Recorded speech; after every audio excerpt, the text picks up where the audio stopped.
Gawin niyo ito guys sa kanin at saka sa itlog. Di ba kumukulo na siya? Ayan. Pakuluin lang natin siya hanggang sa bawasan yung water niya.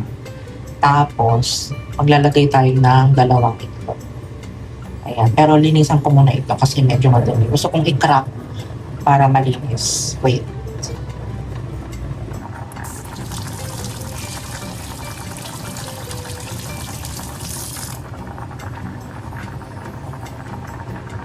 Nalinis ko na yung dalawang itlog. Ayan. Tapos ang gagawin ko guys, habang kumukulo itong rice, is lalagay ako ng dalawang egg.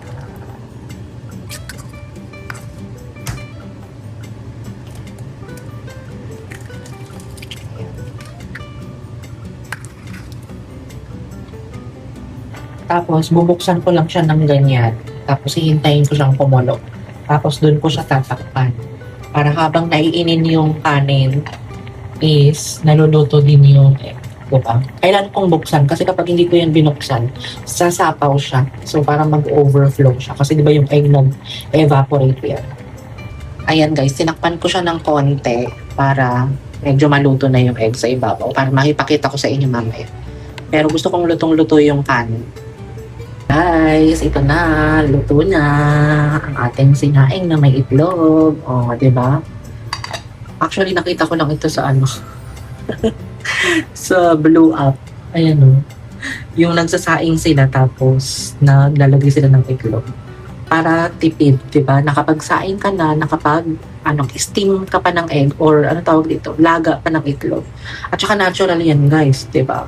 Actually, dalawa yung itlog na nilagay ko, pero nasa ilalim yung isa kasi nauna yun eh. Di ba? Bongga. Kaya kung gusto nyo din makatipid, kapag nagsasaing kayo, maglagay kayo ng ng itlog.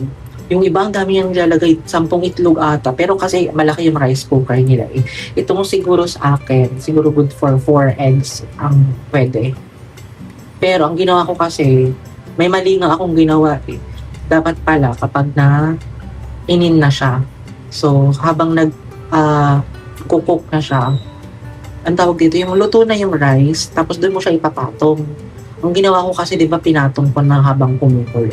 So, alam mo na, atat tayo para may mag-vlog lang. So, yun guys. Gawin niyo yan sa rice and egg. If you like this vlog, please like, share, and subscribe. Bye!